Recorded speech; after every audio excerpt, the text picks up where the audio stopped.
In this video, I'll show you how the RE2 Win 7 Fix mod lets you run Resistant Evil smoothly on Windows 7 without crashes or compatibility errors. Check my video description for this mod link. Right click and select WinRAR and select Open with WinRAR.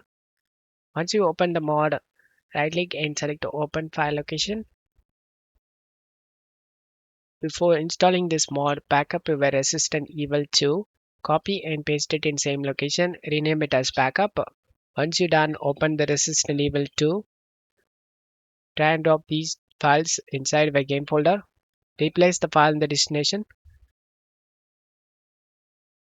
Create a new shortcut for this.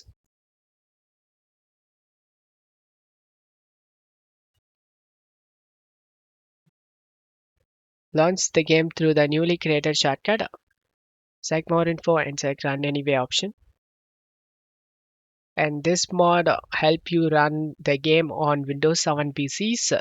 In my case, I am using Windows 11, so I can't run this game.